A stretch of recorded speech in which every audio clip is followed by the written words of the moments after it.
शङ्करं लोकशङ्करं शङ्करं शङ्कराचार्यं केशवं बादरायणं सूत्रभाष्यकृतौ वन्दे भगवन्तौ पुनः पुनः। जय ಶ್ರೀರಾಮ್. ನಾವು ಸಚ್ಚಿದಾನಂದೇಂದ್ರ ಸರಸ್ವತಿ ಸ್ವಾಮಿಗಳ ಒಂದು ಕರುಣಾ ಕಟಾಕ್ಷದಿಂದ ಪರಮಾರ್ಥ ಚಿಂತಾಮಣಿ ನಮಗೆ ನೋಡೋದಕ್ಕೆ ಸಾಧ್ಯ ಆಗ್ತಾ ಇದೆ ಅಂತ ಧೈರ್ಯವಾಗಿ ಹೇಳ್ಬೋದು. ಇಲ್ಲಿವರೆಗೂ ನಾವು ಅರಿವಿನ ಪರಮಾರ್ಥ ನೋಡ್ತಾ ಇದ್ವಿ. ಕಬ್ಬಿಣದ ಕಡಲೆ ತಿಂದಿದ್ದು ಸಾಕಿನ್ನ. ಈಗ ನೋಡಿ ಪರಮಾರ್ಥ ಚಿಂತಾಮಣಿ ಹೇಗೆ ಹೋಗುತ್ತೆ ಅನ್ನೋದು. ಇಲ್ಲಿವರೆಗೂ ಅದು ಕಬ್ಬಿಣದ ಕಡಲೆ ತಿನ್ನಕ್ಕೆ ಆಗೋದಿಲ್ಲ, ಕಬ್ಬಿಣದ ಕಡಲೆ. ಇನ್ನು ಹೇಗಿರುತ್ತೆ ಗೊತ್ತಾ? ಕಡಲೆಕಾಯಿ ಜೊತೆಯಲ್ಲಿ ಬೆಲ್ಲ ಹಚ್ಕೊಂಡು ತಿಂದರೆ ಹೆಂಗಿರುತ್ತೋ ಹಂಗೆ ಹೋಗುತ್ತೆ. ಎಕ್ಸ್ಪ್ರೆಸ್ ಟ್ರೈನ್ ಹೋದಂಗೆ ಹೋಗುತ್ತೆ. ಈಗ ನಮಗೆ ಇದನ್ನು ಓದೋದು ಕೇಳೋದು ಒಳ್ಳೆ ಖುಷಿ ಆಗುತ್ತೆ. ಅದು ಅನಾತ್ಮದ ವಿಚಾರ. ಎಷ್ಟು ಮಾಡಿದ್ರೂ ಅದೊಂಥರ ಕನ್ಫ್ಯೂಷನ್ನು, ಇಮ್ಯಾಜಿನ್ ಮಾಡ್ಕೋಬೇಕು, ಈ ಇಂಟಲೆಕ್ಚುಯಲ್ ಜಗ್ಲರಿ ಮಾಡಬೇಕು. ಸೊ ಅದನ್ನು ಯುಕ್ತಿಗಳ ಆಧಾರ ಇಟ್ಕೋಬೇಕು. ಅದರಲ್ಲಿ ದೋಷ ಇರುತ್ತೆ. ಇಂಟಲೆಕ್ಚುಯಲ್ ಸರ್ಕಸ್ ಅಂತೀವಲ್ಲ ಅದು. ಮತ್ತಿದು ಕಲ್ಪನೆ ಆಧಾರದ ಮೇಲೆ ಡಿಪೆಂಡ್ ಆಗುತ್ತೆ ಅವರಿಬ್ಬರದು. ಸೊ ಈಗ ನಿನ್ನೆ ನಾವು ನೋಡಿದ್ರಲ್ಲಿ ಸ್ವಲ್ಪ ಮೆಲ್ಕಾಕೊಂಡು ಹೋಗೋಣ. 93ರಲ್ಲಿ ನಾವು ಇವತ್ತು ನಾನು ಮಾಡಬೇಕಾಗಿರೋದು ಯಾವುದು ಅಂತಂದರೆ 94 ಮಾಡಬೇಕಾಗಿದೆ. ನಿನ್ನೆ ನಾವು ನೋಡಿದ್ದು 93ರಲ್ಲಿ ಏನಾಯಿತು? ನಿನ್ನೆ ನೋಡಿದ್ದ ಸಾರಾಂಶ ಸ್ವಲ್ಪ ನೋಡ್ಕೊಂಡು ಹೋಗೋಣ. ಇಲ್ಲಿ ವಿಷಯ ಸತ್ಯತ್ವವಾದಿಗಳು ಅಂದರೆ ವಸ್ತುಗಳು ಸತ್ಯ ಅಂದ್ರೆ ಅಲ್ಲಿ ಅದರಲ್ಲಿ ಕಣ್ಣಿದೆ ಅಂತಲ್ಲ, ಅಥವಾ ಅರಿವಿದೆ ಅಂತಲ್ಲ ವಿಷಯಗಳಲ್ಲಿ. ಅವರು ಹೇಳೋದು ವಿಷಯಗಳು ಇದ್ದರೆ ನಾನು ಅದು ನೋಡ್ತೀನಿ, ವಿಷಯಗಳೇ ಇಲ್ಲದೆ ಇದ್ದರೆ ನಾನು ಅದನ್ನು ಯಾಕೆ ನೋಡೋಕೆ ಹೋಗ್ತೀನಿ? ಒಂದು ರೂಮ್ನಲ್ಲಿ ಎಲ್ಲ ವಸ್ತುಗಳು ತೆಗೆದುಬಿಟ್ಟು ನಿಮ್ಮನ್ನೊಬ್ಬನ್ನೇ ಕೊಂಡಿಸಿದ್ರೆ ಅಲ್ಲಿ ವಿಷಯಗಳಿದ್ದರೆ ಏನು ನೋಡ್ಬೇಕು ನೀವು? ವಿಷಯಗಳು ಇದ್ದರೆ ಆಟೋಮೆಟಿಕ್ ಜ್ಞಾನ ಆಗುತ್ತೆ. ಆದ್ದರಿಂದ ಅವ್ರು ಹೇಳೋದು ವಿಷಯಗಳು ಸತ್ಯತ್ವವಾದಿಗಳು ಅಂತಂದರೆ ಹಾಗೆ ಅಷ್ಟೇ ಹೊರತು ಅವುಗೆ ಅರಿವು ಅದರಲ್ಲಿ ಇರುತ್ತೆ ಅಂತಲ್ಲ. ಕಲ್ಲು ಬಂಡೆ ಅದಕ್ಕೆ ಅರಿವಿರುತ್ತೆ ಅಂತ ಅಲ್ಲ. ಇನ್ನು ಇವರು ವಿಷಯ ಸತ್ಯತ್ವವಾದಿಗಳು ಯಾರ್ಯಾರು? ವೆಸ್ಟರ್ನ್ ಫಿಲಾಸಫರ್ಸು, ಸೈಂಟಿಸ್ಟ್ಗಳು, ಮತ್ತು ಈ ಚಾರ್ವಾಕರು, ಲೋಕಾಯುತರು, ಇವರೆಲ್ಲ ಹೇಳಿದ್ವಿ. ಇನ್ನು ಇವ್ರನ್ನ ಬಿಟ್ಟರೆ ಇವರು ವಿಷಯಗಳು ಬದಲಾವಣೆ ಆಗ್ತಾ ಇರುತ್ತೆ, ಅನಿತ್ಯ, ಅವು ಬೇಗ ಮಾರ್ಪಾಡಾಗ್ತಾ ಇರುತ್ತೆ. ಆದ್ದರಿಂದ ನಮ್ಮ ಮನಸ್ಸಿನಿಂದ ನಮಗೆ ಅರಿವಾಗುತ್ತೆ ಅಂತ ಹೇಳೋರು ಬುದ್ಧಿಸಮ್ನವರು. ಇಷ್ಟೇ ಇರೋದು ಎರಡು. ಇವೆರಡೇ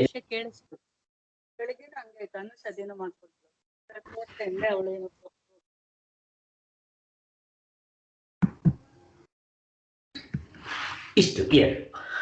ಮೂರನೇದಿವರು ಗೊತ್ತಿಲ್ಲ, ನಮಗೆ ಗೊತ್ತು. ನೇರಾದ ಅನುಭವ, ಸಾಕ್ಷಿ ಅನುಭವ, ಅದನ್ನು ಇಟ್ಕೊಳ್ಳದೆ ಇವ್ರಿಗೆ ಇಷ್ಟು ಕಷ್ಟ ಆಗ್ತಾ ಇದೆ. ಸೊ ಅಲ್ಲಿ ಏನಾಯಿತು? ಇವರಿಬ್ಬರಿಗೂ ಇದೇ ಕಷ್ಟ ಆಗ್ತಾ ಇರೋದು. ಅವರು ವಿಜ್ಞಾನ ಅಥವಾ ಅರಿವು ಮನಸ್ಸಿನಲ್ಲಿರುತ್ತೆ ಅಂತ ಹೇಳೋದು. ಒಟ್ಟಿನಲ್ಲಿ ಇವರಿಬ್ಬರೂ ಕೂಡ ಅರಿವಂದರೆ ಏನು ಅಂತ ಕೈ ಬೆಟ್ಟಿಟ್ಟು ತೋರ್ಸಕ್ಕೆ ಬರಲಿಲ್ಲ. ಯಾಕೆ ಅಂತಂದರೆ ಇಬ್ಬರಿಗೂ ಕಲ್ಪನೆ ಆಧಾರ ಇತ್ತು, ಕೆಲವು ಯುಕ್ತಿಗಳನ್ನ ಇಟ್ಕೊಂಡ್ರು, ಇಂಟಲೆಕ್ಚುಯಲ್ ಜಗ್ಲರಿ ಮಾಡೋಕ್ಕೆ ಶುರು ಮಾಡಿದ್ರು. ಇವರಿಬ್ಬರಲ್ಲೂ ವಾದ ದೋಷ ಇದೆ. ಒಟ್ಟಿನಲ್ಲಿ ಇವರಿಬ್ಬರು ತತ್ವ ಅಂದರೆ ಅರಿವಂದರೆ ಏನು, ಎಲ್ಲಿರುತ್ತೆ, ಅದರ ಇದೇನು ಅಂತ ಕೊನೆಗೂ ಇವರು ತೋರ್ಸಕ್ಕೆ ಬರಲಿಲ್ಲ. ಇಷ್ಟಂತೂ ನಮ್ಗೆ ಅರ್ಥ ಆಯಿತು. ಈ ವಿಷಯ ಸತ್ಯತ್ವವಾದಿಗಳು ವಿಷಯಕ್ಕೂ ಮನಸ್ಸಿಗೂ ಹೇಗೋ ಸಂಬಂಧನ ಸೇರಿಸ್ತಾರೆ ಅಷ್ಟೇ. ಅದು ಹೇಗೋ ಪ್ರತ್ಯಕ್ಷ ಜ್ಞಾನ ಆಗ್ಬಿಡುತ್ತೆ ಅಂತ ಹೇಳಿದ್ರು. ಇವರು ಹೇಳೋದು. ಆದರೆ ವಿಜ್ಞಾನವಾದಿಗಳು ವಿಜ್ಞಾನದಲ್ಲಿ ವಿಷಯದ ತೋರಿಕೆ ಹೇಗಾಗುತ್ತೆ ಅಂತ ತಿಳಿಸೋಕ್ಕಾಗ್ತಾ ಇಲ್ಲ. ಒಟ್ಟಿನಲ್ಲಿ ಇವರಿಬ್ಬರದು ಇಷ್ಟು ರಾಮಾಯಣ ಇತ್ತು.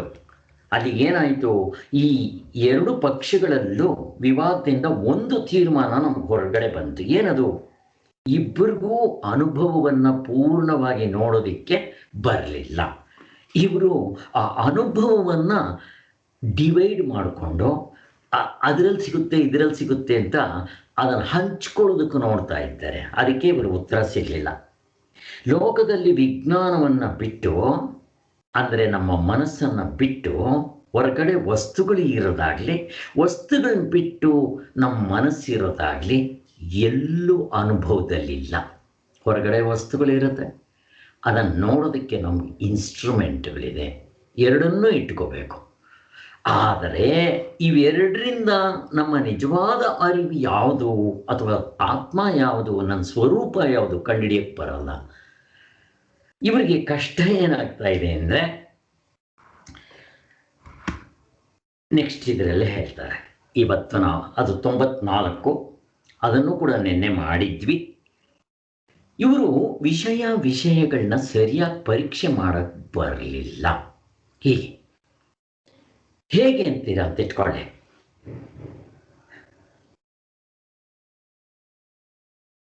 ಈಗ ಕಷ್ಟ ಏನಾಗ್ತಾ ಇದೆ ಇವರಿಬ್ಬರಿಗೂ ಅಂತಂತಂದರೆ, ವಿಷಯಕ್ಕೂ, ವಿಷಯ ಅಂದರೆ ಆಬ್ಜೆಕ್ಟ್ಸ್, ಅರಿವಿಗೂ ಅಂದರೆ ಮನಸ್ಸು, ಇವೆರಡಕ್ಕೂ ನಮ್ಮ ಆತ್ಮಸ್ವರೂಪ ಸಾಕ್ಷಿಯಾಗಿದೆ. ಅದು ಹಿಂತಡಿಕೆ ಇದ್ದು ಇವನ್ನೆಲ್ಲ ನೋಡ್ತಾ ಇದೆ. ಅದರಿಂದ ನಮಗೆ ಕಷ್ಟ ಇಲ್ಲ ನಿಜವಾದ ಅರಿವನ್ನು ಕಂಡುಹಿಡಿಯೋಕ್ಕೆ. ಇವರಿಬ್ಬರದು ಏನಾಗಿದೆ ಗೊತ್ತಾ? ಕಷ್ಟ ಏನಾಗಿದೆ ಅಂದರೆ, ಒಬ್ಬ ಸ್ಟೇಜ್ ಆ್ಯಕ್ಟ್ರ್, ಡ್ರಾಮಾ ನಾಟಕ ಅಂತ ಇಟ್ಕೊಳ್ಳ್ರಿ. ಅವನು ಸ್ಟೇಜ್ ಮೇಲೆ ನಾಟಕ ಮಾಡೋಕ್ಕೆ ಬಂದಿದ್ದಾನೆ ಅಂತ ಇಟ್ಕೊಳ್ಳಿ.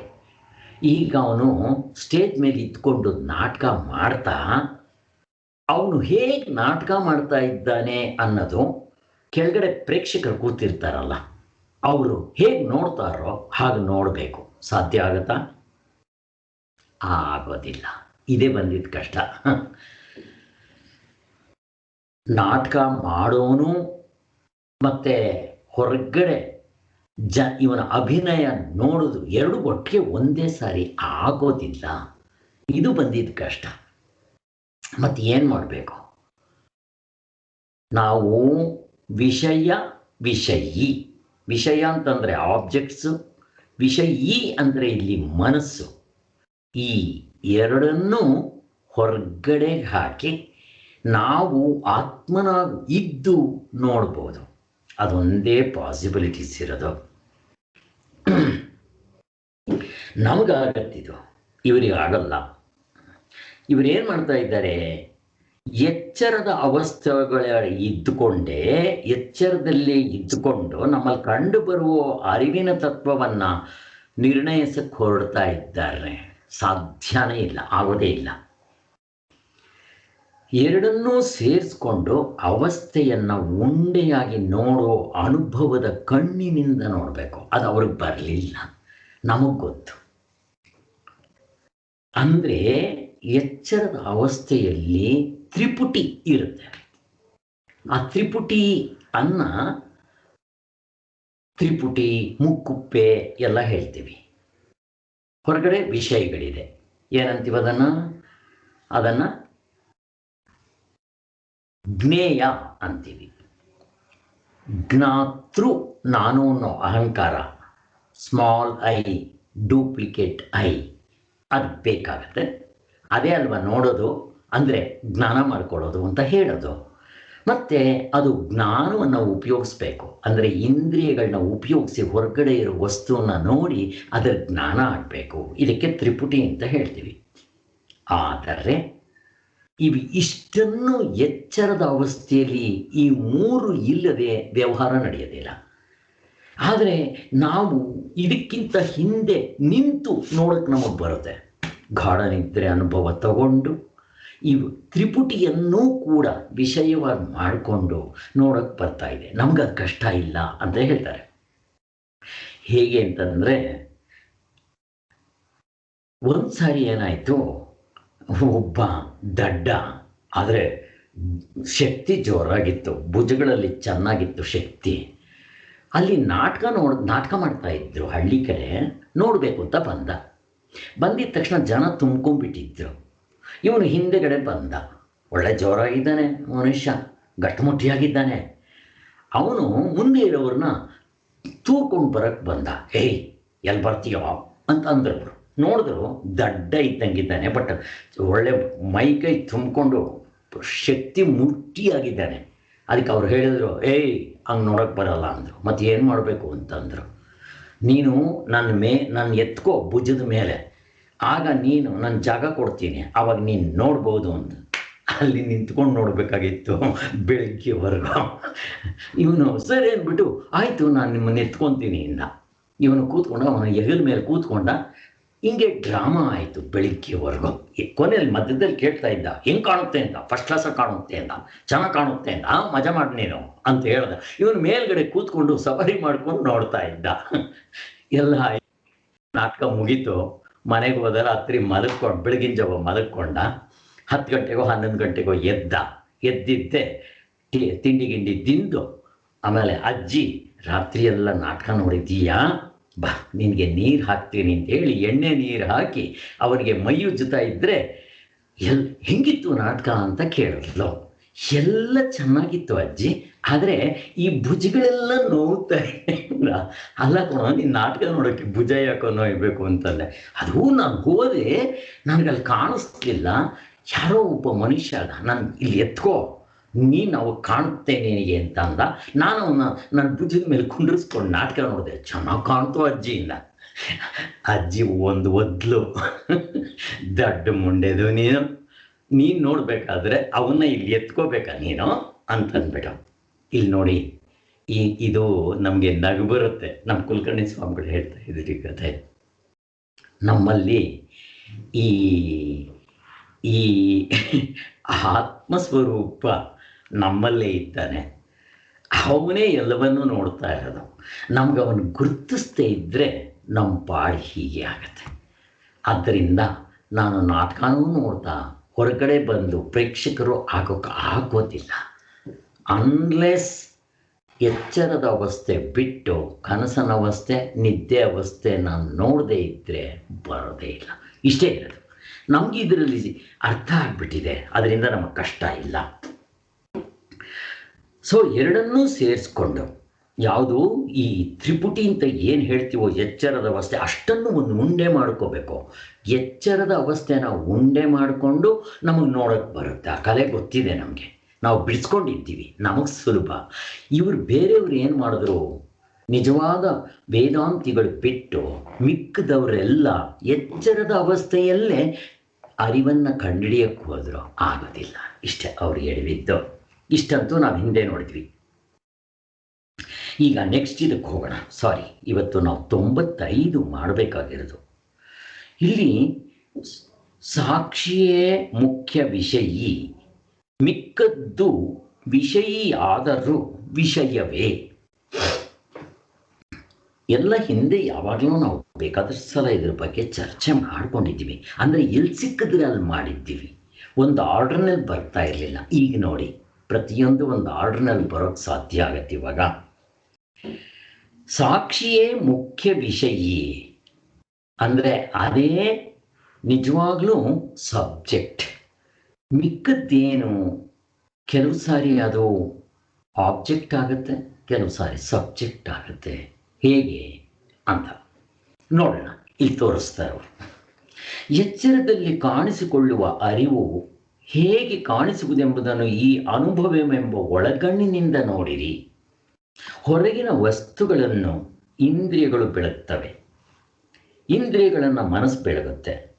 ಮನಸ್ಸು ನನಗೆ ಸೇರಿತ್ತು ಅಂತ, ಅದಕ್ಕಿಂತ ನನಗೆ ಸೇರಿದ ಮನಸ್ಸಿಗೆ ಇಂದ್ರಿಯಗಳು ವಿಷಯಗಳಾಗಿವೆ, ಇಂದ್ರಿಯಗಳಿಗೆ ಹೊರಗಿನ ವಸ್ತುಗಳು ವಿಷಯವಾಗಿವೆ. ಆದ್ದರಿಂದ ಒಂದು ಬಗೆಯಲ್ಲಿ ನೋಡಿದರೆ ಹೊರಗಿನ ವಸ್ತುಗಳಿಗೆ ಇಂದ್ರಿಯಗಳು ವಿಷಯವಾಗಿವೆ, ಇಂದ್ರಿಯಗಳಿಗೆ ಮನಸ್ಸು ವಿಷಯಿಯಾಗಿದೆ. ಆದರೆ ಇದೆಲ್ಲವನ್ನು ಇಷ್ಟು ಏನು ಹೇಳ್ತಾ ಇದ್ದಾರೆ ಅಂತಂದರೆ, ಇಲ್ಲಿ ವಿಷಯ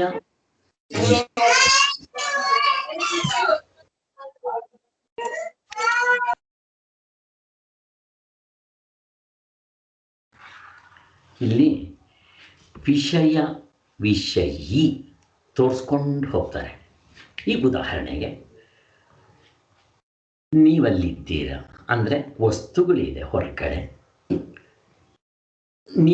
ವಸ್ತುಗಳು ಇದೆ ಅಥವಾ ನಾನಿಲ್ಲಿದ್ದೀನಿ ಅಂತ ನೀವು ಕಣ್ಣುಗಳಿಂದ ನೋಡ್ತಾ ಇದ್ದೀರಾ.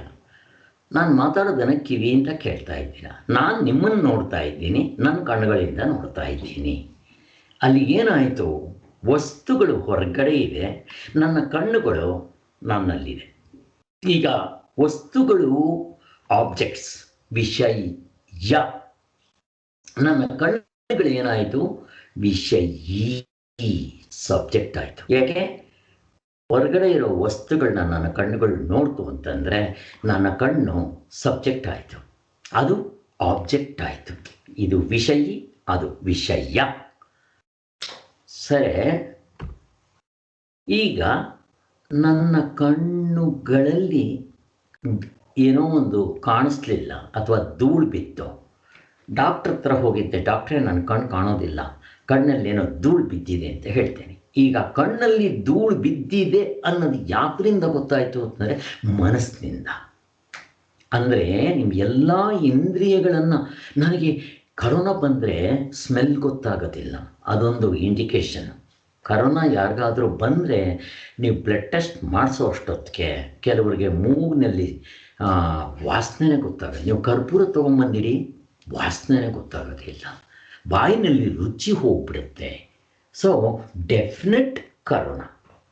ಹಾಗೆ ನನ್ನ ಮೂಗಿನಲ್ಲಿ ವಾಸನೆ ಗೊತ್ತಾಗುತ್ತೆ, ಬಾಯಿನಲ್ಲಿ ರುಚಿ ಗೊತ್ತಾಗುತ್ತೆ, ಕಿವಿಲಿ ಶಬ್ದ ಕೇಳುತ್ತೆ, ಕಣ್ಣಲ್ಲಿ ಇದು ಕಾಣುತ್ತೆ, ಚರ್ಮದಿಂದ ಇದು ತಿಳ್ಕೊತೀನಿ ಅಂತ ಹೇಳ್ತೀವಲ್ವಾ. ಇವೆಲ್ಲ ಏನಾಯಿತು? ಇವೆಲ್ಲ ವಿಷಯಿ ಆಯಿತು. ಹೊರಗಡೆ ಇರೋ ವಸ್ತುಗಳು ಶಬ್ದ, ಸ್ಪರ್ಶ, ರೂಪ, ರಸ, ಗಂಧ ಆಬ್ಜೆಕ್ಟ್ಸ್ ಆಯಿತು. ಈಗ ಇವುಗಳಿಂದ ನೋಡೋದಕ್ಕೆ ಕಣ್ಣು ಉಪಯೋಗಿಸ್ತೀನಿ, ಕೇಳೋದಕ್ಕೆ ಕಿವಿ ಉಪಯೋಗಿಸ್ತೀನಿ ಅಂತ ಯಾತ್ರಿಂದ ಗೊತ್ತಾಯಿತು? ಮನಸ್ಸಿನಿಂದ. ಈಗ ಮನಸ್ಸೇನಾಯಿತು? ಮನಸ್ಸು ವಿಷಯಿ, ಸಬ್ಜೆಕ್ಟ್ ಆಯಿತು. ನಿಮ್ಮ ಕಣ್ಣುಗಳೇನಾಯಿತು? ಆಬ್ಜೆಕ್ಟ್ ಆಯಿತು. ಹಾಗೆ ಮತ್ತಿದರಲ್ಲಿ ಇನ್ನೂ ಒಂದು ತಿಳ್ಕೊತಾ ಹೋಗ್ಬಿಡ್ಬೇಕು. ಯಾವಾಗ ನಿಮ್ಮ ವಸ್ತುಗಳು ಹೊರಗಡೆ ಇದೆ, ಕಣ್ಣು ಹೊರಗಡೆ ಇರೋ ವಸ್ತುವನ್ನು ನೋಡುತ್ತೆ ಅಂದರೆ ಕಣ್ಣಿಗೆ ಒಂದು ಟಿಪ್ ಆಫ್ ದಿ ಸೂಜಿ ನೋಡೋದಕ್ಕೂ ಎಷ್ಟು ಆಯಾಸ ಆಗುತ್ತೋ, ಅಥವಾ ಒಂದು ಸೂಜಿ ಚಿಕ್ಕದು ನೋಡೋದಕ್ಕೆ ಎಷ್ಟು ಆಯಾಸ ಆಗುತ್ತೋ, ಹಿಮಾಲಯ ಪರ್ವತ ನೋಡೋದಕ್ಕೂ ಅಷ್ಟೇ ಆಯಾಸ ಆಗುತ್ತೆ. ಅಲ್ಲಿಗೆ ಹಿಮಾಲಯ ಪರ್ವತ ಎಷ್ಟು ದೊಡ್ಡದಾಗಬೇಕಾದರೂ ಇರಲಿ, ಅದಕ್ಕಿಂತ ನನ್ನ ಕಣ್ಣು ದೊಡ್ಡದು. ಯಾಕೆ? ಕಣ್ಣಿನಿಂದ ಹಿಮಾಲಯ ಪರ್ವತ ನೋಡ್ತೀನಿ. ಅಲ್ಲಿಗೆ ಹಿಮಾಲಯ ಪರ್ವತವನ್ನು ಎಲ್ಲ, ಅಥವಾ ನನ್ನ ಕಣ್ಣು ಏನೇನು ನೋಡುತ್ತೋ ಎಲ್ಲವನ್ನೂ ನನ್ನ ಕಣ್ಣು ವ್ಯಾಪಿಸಿದೆ. ನನ್ನ ಕಣ್ಣು ಸೂಕ್ಷ್ಮ ಆಯಿತು, ವಸ್ತು ಸ್ಥೂಲ ಆಯಿತು. ಅಲ್ಲಿಗೆ ನಾನು ಹೇಳ್ತೀನಿ, ವಸ್ತು ಇದೆ ಇಲ್ಲ ಅನ್ನೋದಕ್ಕಿಂತ ನನ್ನ ಕಣ್ಣಿದೆ, ನನ್ನ ಕಣ್ಣೇ ಗ್ರೇಟ್. ಒಂದಕ್ಕಿಂತ ಒಂದು ಹಿಂದಕ್ಕೆ ಬರಬೇಕು. ಸೊ ಅಲ್ಲಿಗೆ ಕಣ್ಣು ಆತ್ಮ, ಹೊರಗಡೆದು ಅನಾತ್ಮ. ಹಾಗೆ ತೊಗೊಂಬರ್ತಾರೆ ಶಾಸ್ತ್ರದಲ್ಲಿ, ಸ್ಟೆಪ್ ಬೈ ಸ್ಟೆಪ್. ಅದೇ ರೀತಿ ನನಗೆ ಇಂದ್ರಿಯಗಳು ವಿಷಯ, ಮನಸ್ಸು ವಿಷಯಿ. ಅಲ್ಲಿಗೆ ಮನಸ್ಸು ಇಂದ್ರಿಯಗಳನ್ನೆಲ್ಲ ವ್ಯಾಪಿಸುತ್ತೆ. ಮನಸ್ಸು ಸೂಕ್ಷ್ಮ, ಇಂದ್ರಿಯಗಳು ಸ್ಥೂಲ. ಅಲ್ಲಿ ಏನಾಯಿತು? ಮನಸ್ಸು ಇಂದ್ರಿಯಗಳನ್ನೆಲ್ಲ ವ್ಯಾಪಿಸುತ್ತೆ, ಅಲ್ಲಿಂದ ಮುಂದಕ್ಕೆ ಹೋಗಿದ್ದೆ ವಸ್ತುಗಳನ್ನೂ ವ್ಯಾಪಿಸುತ್ತೆ. ಅಲ್ಲಿಗೆ ವಸ್ತುಗಳು ಇರಲಿ ಬಿಡಲಿ, ಇಂದ್ರಿಯಗಳು ಇರಲಿ ಬಿಡಲಿ, ನಿಜವಾಗ್ಲೂ ಇರೋದು ಮನಸ್ಸೇ. ಹೀಗೆ ಸ್ಟೆಪ್ ಬೈ ಸ್ಟೆಪ್ ಹಿಂದಕ್ಕೆ ಹೋಗಬೇಕು. ಮನಸ್ಸಿಗಿಂತ ಹಿಂದೆಗಡೆ ಬುದ್ಧಿ ಇನ್ನೂ ಹಿಂತಡಿಕೆ ಇದೆ. ಅಲ್ಲಿಗೆ ಬುದ್ಧಿ ವಿಷಯಿ, ಸಬ್ಜೆಕ್ಟ್, ಮನಸ್ಸು ವಿಷಯ. ಹಾಗೆ ಹಿಂದಕ್ಕೆ ಹೋದರೆ ಚಿತ್ತ, ಅದಕ್ಕಿಂತ ಹಿಂದಕ್ಕೆ ಹೋದರೆ ನಾನು ಜೀವಾತ್ಮ, ಪ್ರಾಣಾತ್ಮ, ಅಥವಾ ಡೂಪ್ಲಿಕೇಟ್ ಐ ಅಂತೀವಿ. ಅಲ್ಲಿವರೆಗೂ ಬರ್ತೀವಿ. ಅಲ್ಲಿವರೆಗೂ ಬಂದಿದ್ದೆ. ಅಲ್ಲಿಗೆ ಐ ಅನ್ನೋದು ಸಬ್ಜೆಕ್ಟ್, ನಾನು, ಮಿಕ್ಕಿರೋದೆಲ್ಲ ಆಬ್ಜೆಕ್ಟ್. ಅಲ್ಲಿಗೆ ನಾನು ಐ ಅಂತ ಹೇಳ್ತೀವಲ್ಲ, ಇದು ಡೂಪ್ಲಿಕೇಟ್, ನಿಜವಾದ ಐ ಅಲ್ಲ. ಸಾಕ್ಷಿ, ನಿಜವಾದ ಸಾಕ್ಷಿ ಅಲ್ಲ ಇದು. ವ್ಯವಹಾರ ಮಾಡೋದಕ್ಕೆ ಇಷ್ಟು ಸಾಕು. ವ್ಯವಹಾರ ಮಾಡೋದಕ್ಕೆ ನಾವು ಆತ್ಮನೇನು ಕಂಡಿಡ್ಕೋಬೇಕಾಗಿಲ್ಲ. ಎಷ್ಟು ಜನ್ಮಗಳು ಬೇಕಾದರೂ ಹಾಗೆ ವ್ಯವಹಾರ ಮಾಡ್ಕೊಂಡು ಹೋಗ್ಬೋದು. ಬಟ್ ನನಗೆ ಆನಂದ ಬೇಕು, ಹುಟ್ಟು ಸಾವುಗಳಿಂದ ತಪ್ಪಿಸ್ಕೋಬೇಕು ಅಂತಂದರೆ ನನ್ನ ನಿಜವಾದ ಪರಮಾತ್ಮ ಯಾವುದು, ನಿಜವಾದ ಸಾಕ್ಷಿ ಯಾವುದು, ನಿಜವಾದ ನಾನು ಯಾವುದು ಅನ್ನೋದನ್ನು ಕಂಡುಹಿಡಿಬೇಕು. ಅದಕ್ಕೋಸ್ಕರ ನಾವು ಹೊರಡ್ತಾ ಇರೋದು. ಓಕೆ, ಅಲ್ಲಿಗೆ ಈ ನಾನು ಡೂಪ್ಲಿಕೇಟ್ ನಾನೇ ಇಟ್ಕೊಳ್ಳಿ, ಎಚ್ಚರದಲ್ಲಿರೋದು. ಜನಕ ಮಹಾರಾಜ ನಾನು ಅಂತಾನಲ್ಲ, ಅದು ಚಿತ್ತವನ್ನು ವ್ಯಾಪಿಸಿದೆ, ಬುದ್ಧಿಯನ್ನು ವ್ಯಾಪಿಸಿದೆ, ಮನಸ್ಸನ್ನು ವ್ಯಾಪಿಸಿದೆ, ಮನಸ್ಸಿಗಿಂತ ಮುಂದೆಗಡೆ ಇಂದ್ರಿಯಗಳನ್ನ ವ್ಯಾಪಿಸಿದೆ, ಇಂದ್ರಿಯಗಳಿಗಿಂತ ಕರ್ಮೇಂದ್ರಿಯಗಳನ್ನ ವ್ಯಾಪಿಸಿ, ಕರ್ಮೇಂದ್ರಿಯಗಳಿಗಿಂತ ಪ್ರಪಂಚದಲ್ಲಿರೋ ವಸ್ತುಗಳನ್ನ ವ್ಯಾಪಿಸಿದೆ. ವಸ್ತುಗಳು ಇಲ್ಲೆರಡೆ, ಆದಿ ಭೌತಿಕ, ಆದಿ ದೈವಿಕ, ದೇಶ ಕಾಲ ಕಾರ್ಯಕಾರಣ ಭಾವ. ಮುಗ್ದೋಯ್ತು. ಈಗ ಈ ಡೂಪ್ಲಿಕೇಟ್ ನಾನು ನಿಜವಾಗ್ಲೂ ಇದ್ದಾನ ಇಲ್ವಾ ಅಂತ ಹೇಗೆ ಗೊತ್ತಾಗುತ್ತೆ? ಕನಸಿಗೆ ಇವನು ಬರಲ್ಲ, ನಿದ್ದೆಗಂತೂ ಬರೋದೇ ಇಲ್ಲ ಅಂತ ಯಾರು ಗೊತ್ತಾಯಿತು? ನನಗೆ ಗೊತ್ತಾಗಿತ್ತು. ಆ ನಾನು ಈ ಡೂಪ್ಲಿಕೇಟ್ ನಾನುಗಿಂತ ಹಿಂತಡಿಕೆ ಇದ್ದಾನೆ ನಿಜವಾದ ನಾನು. ಅವನ ಆತ್ಮ, ಸಾಕ್ಷಿ, ನನ್ನ ನಿಜವಾದ ಸ್ವರೂಪ, ಆನಂದ ಸ್ವರೂಪ ಇರುವ ಮುಗಿಸಿದ್ವಿ. ಈಗ ಅರಿವಿನ ವಿಚಾರ ಮಾತಾಡ್ತಾ ಇದ್ದೀವಿ. ಮುಂದಕ್ಕೆ ಅದೇ ರೀತಿ ಆನಂದದ ವಿಚಾರ. ಅದು ನೋಡ್ರಿ, ಕೊನೆಗೆ ಆ ನಿಜವಾದ ಸಾಕ್ಷಿ ಅದು ಈ ಡೂಪ್ಲಿಕೇಟ್ ಐಯನ್ನು ಪೂರ್ತಿ ವ್ಯಾಪಿಸಿದೆ. ಅದು ಅದಕ್ಕಿಂತ ಹಿಂತಡಿಕೆ ಇದೆ, ಸೂಕ್ಷ್ಮವಾಗಿದೆ. ಮತ್ತು ಈ ಡೂಪ್ಲಿಕೇಟ್ ನಾನು ಸ್ಥೂಲವಾಗಿದೆ, ಹೊರಗಡೆ ಇದೆ. ಅಲ್ಲಿಗೇನಾಯಿತು? ಆತ್ಮನು ನಾನು ಡೂಪ್ಲಿಕೇಟ್ ನಾನೆಲ್ಲ ವ್ಯಾಪಿಸಿ ಅಲ್ಲಿಂದ ಮುಂದಕ್ಕೆ ಚಿತ್ತ, ಬುದ್ಧಿ, ಮನಸ್ಸು, ಇಂದ್ರಿಯಗಳು, ಕರ್ಮೇಂದ್ರಿಯಗಳು ಮತ್ತು ಹೊರಗಡೆ ಪ್ರಪಂಚ ಇಷ್ಟನ್ನು ವ್ಯಾಪಿಸಿದೆ.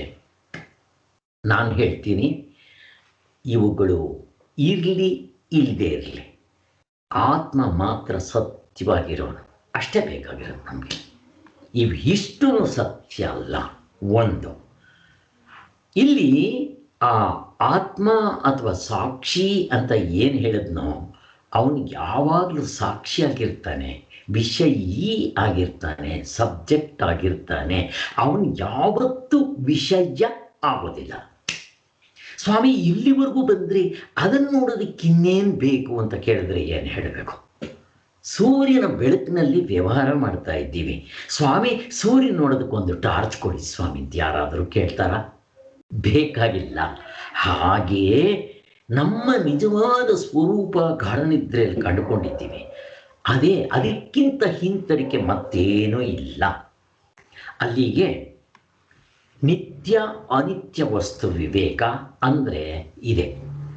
ಅದೊಂದೇ ನಿತ್ಯ, ಮಿಕ್ಕಿರೋದೆಲ್ಲ ಅನಿತ್ಯ, ಇನ್ಕ್ಲೂಡಿಂಗ್ ಅವಸ್ಥೆಗಳು, ಅವಸ್ಥೆ ಒಳಗಡೆ ತೋರೋ ಅರ್ಧ ಡಜನ್, ಇವೆಲ್ಲ ಗೊತ್ತಾಗಿದೆ. ನಾನು ಏನು ಹೇಳಕ್ಕೆ ಬರ್ತಾ ಇದ್ದೀನಿ ಅಂತಂದರೆ, ಈ ನಮ್ಮ ನಿಜವಾದ ಸ್ವರೂಪ ಯಾವತ್ತೂ ವಿಷಯೀ ಆಗಿರುತ್ತೆ, ಸಬ್ಜೆಕ್ಟ್ ಆಗಿರುತ್ತೆ, ಸಾಕ್ಷಿ ಆಗಿರುತ್ತೆ. ಅದು ಆಬ್ಜೆಕ್ಟ್ ಆಗೋದಿಲ್ಲ. ಮತ್ತು ಇವು ಬೇಕಾದಾಗ ಸಬ್ಜೆಕ್ಟ್ ಆಗುತ್ತೆ, ಬೇಡದೇ ಇದ್ದಾಗ ಆಬ್ಜೆಕ್ಟ್ ಆಗುತ್ತೆ. ನೋಡ್ರಿ, ಕಣ್ಣು ಹೊರಗಡೆ ಇರೋ ವಸ್ತುಗಳಿಗೆ ಕಣ್ಣು ಸಬ್ಜೆಕ್ಟ್ ಆಯಿತು, ವಸ್ತುಗಳು ಆಬ್ಜೆಕ್ಟ್ ಆಯಿತು. ಈಗ ಅದಕ್ಕಿಂತ ಹಿಂತಡಿಕೆ ಇರೋ ಮನಸ್ಸಿಗೆ ಕಣ್ಣುಗಳು ಆಬ್ಜೆಕ್ಟ್ ಆಗೋಯ್ತು. ಅಲ್ಲಿಗೆ ಮನಸ್ಸೇನಾಯಿತು? ಸಬ್ಜೆಕ್ಟ್ ಆಯಿತು.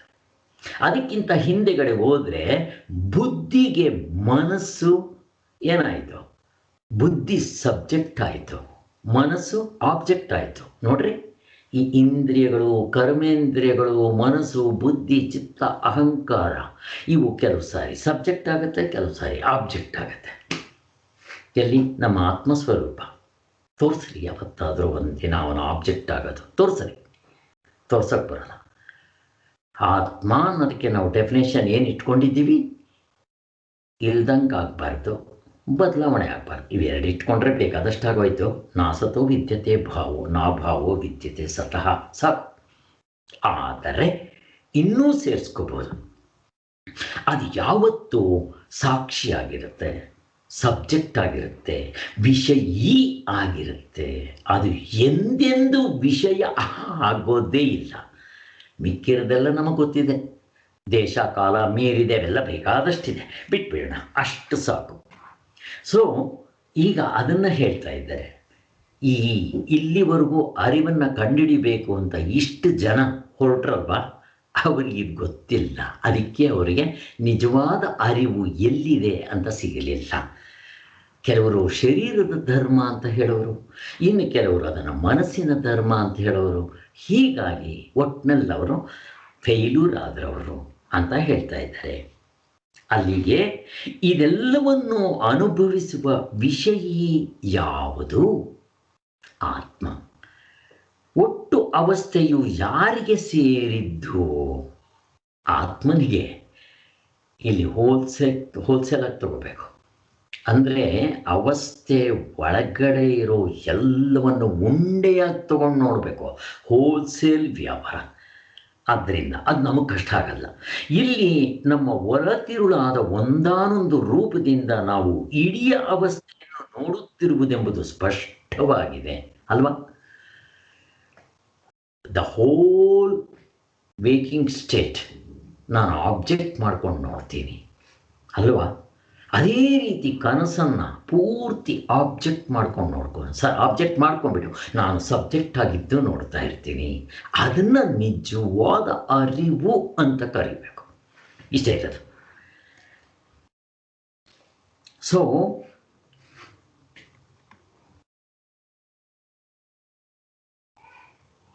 ಇಲ್ಲಿ ನಮ್ಮ ಒಳತಿರುಳಾದ ಒಂದಾನೊಂದು ರೂಪದಿಂದ ನಾವು ಇಡೀ ಅವಸ್ಥೆಯನ್ನು ನೋಡುತ್ತಿರುವುದೆಂಬುದು ಸ್ಪಷ್ಟವಾಗಿದೆ. ಇದನ್ನು ಸಾಕ್ಷಿ ಅಂತ ನಾವು ಹಿಂದೆ 51ರಲ್ಲಿ ಕರೆದಿದ್ದು ಇದನ್ನೇ. ಇಂದ್ರಿಯಗಳಿಂದ ವಿಷಯಗಳನ್ನು, ಮನಸ್ಸಿನಿಂದ ಇಂದ್ರಿಯಗಳನ್ನು, ಸಾಕ್ಷಿಯಿಂದ ವಿಷಯೇಂದ್ರಿಯ ಮನಸ್ಸುಗಳ ಗುಂಪನ್ನು, ಅವಸ್ಥೆಯನ್ನೂ ಪೂರ್ತಿ ನಾವು ನೋಡ್ತಾ ಇರ್ತೀವಿ ಅಲ್ವಾ? ಈ ಸಾಕ್ಷಿಯನ್ನು ನೋಡುವ ಮತ್ತೊಂದು ಸಾಕ್ಷಿ ಅಥವಾ ಟಾರ್ಚು, ಲೈಟು ಬೇಕಾ ಅಂತ? ಬೇಡ. ಸೂರ್ಯನ ನೋಡೋದಕ್ಕೆ ಇನ್ನೊಂದು ಬೇಕಾ? ಬೇಕಾಗೋದಿಲ್ಲ. ಈ ಪ್ರಶ್ನೆಗೆ ನಮ್ಮ ಅನುಭವದಲ್ಲಿ ಉತ್ತರ ನಮಗೆ ಗೊತ್ತಿದೆ ಅಂತ ಹೇಳ್ತಾರೆ. ಸಾಕ್ಷಿಯನ್ನು ಅರಿಯುವ ಬೇರೊಂದು ಸಾಧನ ನಾವು ಕಂಡಿಲ್ಲ ಮತ್ತು ಬೇಕಾಗುತ್ತಿಲ್ಲ. ನಾನೇ ಅದು ಅಲ್ವಾ? ಆದ್ದರಿಂದ ಏಕೆಂದರೆ ಆ ಸಾಕ್ಷಿ ಅಂತನ್ನೋದು ನಾನೇ, ನಮ್ಮ ಸ್ವರೂಪ ಆಗಿರೋದರಿಂದ ಅದನ್ನು ಅರ್ಥಕೋಬೇಕು ಅನ್ನೋ ಅವಶ್ಯಕತೆನೇ ನಮಗೆ ಬೀಳುವುದಿಲ್ಲ. ನಿಜವಾಗ್ಲೂ ಹೇಳಬೇಕು ಅಂದರೆ ನನ್ನ ಸ್ವರೂಪವನ್ನು ನಾನು ಅರಿಬೇಕು ಅಂದರೆ ಅದು ಹೊಂದೋದಿಲ್ಲ. ನಿಜವಾದ ನನ್ನ ಸ್ವರೂಪನ ಬಿಟ್ಬಿಡ್ರಿ, ಪಕ್ಕಕ್ಕೆ ಎತ್ತಿಟ್ಬಿಡ್ರಿ. ಈ ಡೂಪ್ಲಿಕೇಟ್ ಇದ್ದಾನಲ್ಲ, ಅವನು ಇದ್ದಾನ ಇಲ್ವಾ ಅಂತ ತಿಳ್ಕೊಳ್ಳೋದಕ್ಕೆ ಇನ್ನೇನಾದರೂ ಬೇಕಾ? ನಿಜವಾಗ್ಲೂ ಬೇಕಾಗಿಲ್ಲ. ಹೇಗೆ ಎಷ್ಟೊಂದು ಸಾರಿ ನಾನು ಎಕ್ಸಾಂಪಲ್ ಕೊಟ್ಟಿದ್ದೀನಿ, ಗೊತ್ತಿದೆ ನಮಗೆ. ಇನ್ನೂ ಒಂದು ಸಾರಿ ಈ ಸಂದರ್ಭದಲ್ಲಿ ನಾವು ಅದನ್ನು ನೋಡಬೇಕಾಗಿದೆ, ನೋಡಬೇಡ.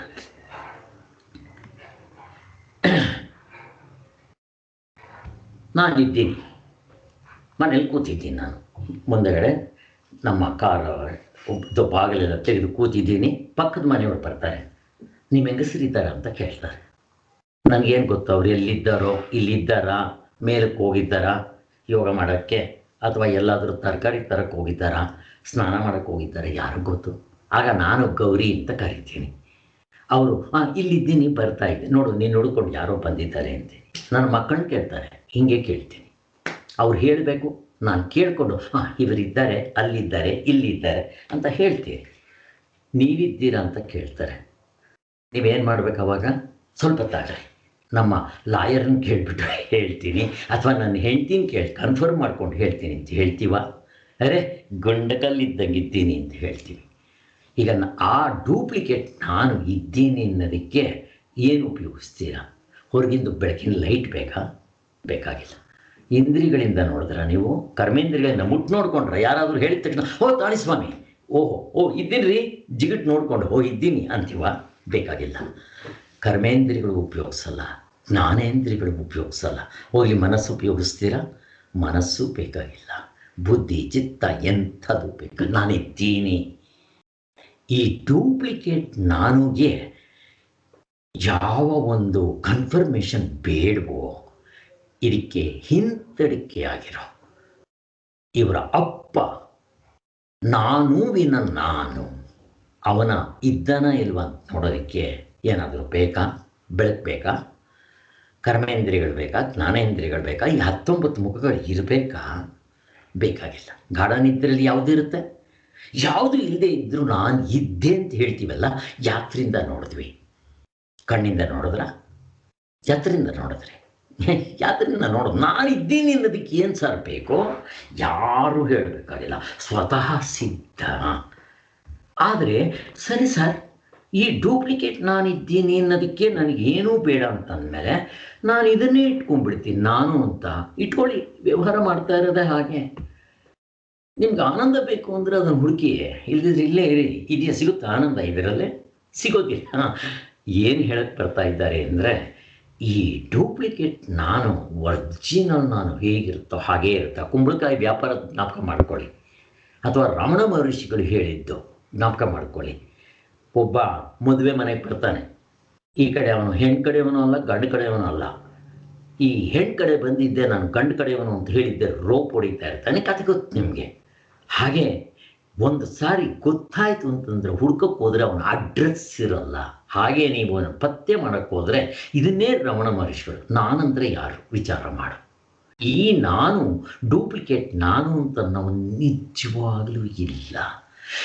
ಯಾವುದಾದ್ರೂ ಒಂದು ವಸ್ತು ಇದೆ ಅಂತಂದರೆ ಹೇಗಿದ್ದರೆ ಅದನ್ನು ಇದೇನು ಬೇಕೋ ಮಾರ್ಪಾಡಾಗಬಾರ್ದು, ಇಲ್ದಂಗೆ ಆಗಬಾರ್ದು. ಈ ಡೂಪ್ಲಿಕೇಟ್ ನಾನು ಎಚ್ಚರದಲ್ಲಿರೋದು ಜನಕ ಮಹಾರಾಜ ತಗೊಳ್ಳಿ, ಮಾರ್ಪಾಡಾಗ್ತಾನೋ ಇಲ್ವೋ? ಹೋಗ್ಲಿ, ಬಿಟ್ಬಿಟ್ರಪ್ಪ. ಕನಸಿನಲ್ಲಿರೋ ಭಿಕ್ಷುಕ ತಗೊಳ್ಳಿ, ಅವನಾದರೂ ನಾನು ಅಂತ ಹೇಳೋ ಆ ಭಿಕ್ಷುಕ ಮಾರ್ಪಾಡಾಗ್ತಾನೋ ಇಲ್ವೋ? ಎಲ್ಲವೂ ಮಾರ್ಪಾಡಾಗತ್ತೆ. ಒಂದು ದಿನ ಇಲ್ದಂಗೆ ಆಗ್ಬಿಡ್ತು. ಅಲ್ಲಿವರೆಗೂ ಕಾಯ್ಕೋಬೇಕಾಗಿಲ್ಲ. ಕನಸ್ಕೋದ್ರೆ ಎಚ್ಚರ ಸ್ವಿಚ್ ಆಫ್, ಎಚ್ಚರಕ್ಕೆ ಬಂದರೆ ಕನಸು ಸ್ವಿಚ್ ಆಫ್, ನಿದ್ದೆಯಲ್ಲಿದ್ದರೆ ಎರಡೂ ಸ್ವಿಚ್ ಆಫ್. ಮತ್ತು ಇದನ್ನು ಸತ್ಯ ಅಂತ ಹಿಡ್ಕೊತೀರಾ? ಮುಗಿದೋಯ್ತು ವೇದಾಂತ. 5 ನಿಮಿಷದಲ್ಲಿ ಮುಗಿದೋಯ್ತು. ಈ ಸಾಕ್ಷಿಯನ್ನು ನೋಡುವ ಮತ್ತೊಂದು ವಸ್ತು ಯಾತಿಗೆ ಬೇಕು? ಈ ಪ್ರಶ್ನೆಗೆ ನಮ್ಮ ಅನುಭವದಲ್ಲಿ ಉತ್ತರ ಬೇಕಾದಷ್ಟಿದೆ. ಸಾಕ್ಷಿಯನ್ನು ಇರುವ ಬೇರೊಂದು ಸಾಧನವನ್ನು ನಾವು ಕಂಡಿಲ್ಲ, ಬೇಕಾಗೋದು ಇಲ್ಲ. ಸಾಕ್ಷಿಯನ್ನು ಅರಿಯುವುದೆಂದರೆ ಅರ್ಥನೇ ಇಲ್ಲ. ನನ್ನನ್ನು ನಾನು ಅರ್ಥಕೊಳ್ಳೋದಕ್ಕೆ ಯಾವುದಾದ್ರೂ ಬೇಕೇನೋ? ಬೇಕಾಗಲ್ಲ. ಏಕೆಂದರೆ ಸಾಕ್ಷಿಯು ನಮ್ಮ ಸ್ವರೂಪವೇ ಆಗಿರುವುದರಿಂದ ಅದನ್ನು ಅರ್ಥಕೋಬೇಕು ಅನ್ನೋ ಅವಶ್ಯಕತೆ ನಮಗೆ ಬೀಳೋದು ಇಲ್ಲ. ಅದಕ್ಕೆ ನಾನು ನಿಮಗೆ ಡೂಪ್ಲಿಕೇಟ್ ಇಷ್ಟು ಚೆನ್ನಾಗಿ ತೋರಿಸ್ಕೊಟ್ಟಿದ್ದು. ಸೊ ಅಲ್ಲಿ ಏನಾಯಿತು? ಆದ್ದರಿಂದ ಸಾಕ್ಷಿ ಅನುಭವದ ವಿಷಯದಲ್ಲಿ ನಮಗೆ ಯಾರಿಗೂ ಎಂದಿಗೂ ಯಾವತ್ತೂ ಸಂಶಯ ಹಾಗೇ ಇಲ್ಲ, ಉಂಟಾಗೋದು ಇಲ್ಲ. ವಿಷಯದಲ್ಲಿ ಅದಾಯಿತು. ಇಷ್ಟೇ ಅಲ್ಲ, ಸಾಕ್ಷಿಯ ಅನುಭವವೇ ನಮ್ಮಲ್ಲಿರುವ ಎಲ್ಲಕ್ಕೂ ಹೆಚ್ಚಿನ ತಿಳುವಳಿಕೆ ಅಂತ ಹೇಳ್ಬೋದಾಗಿದೆ ಅಲ್ವಾ? ಅದನ್ನೇ ಹೆಚ್ಚು ಅಂತ ಹೇಳಬೇಕು, ಅದಕ್ಕೆ ಹೆಚ್ಚು ಬೆಲೆ ಕೊಡಬೇಕು ಅಂತ ಹೇಳೋದು.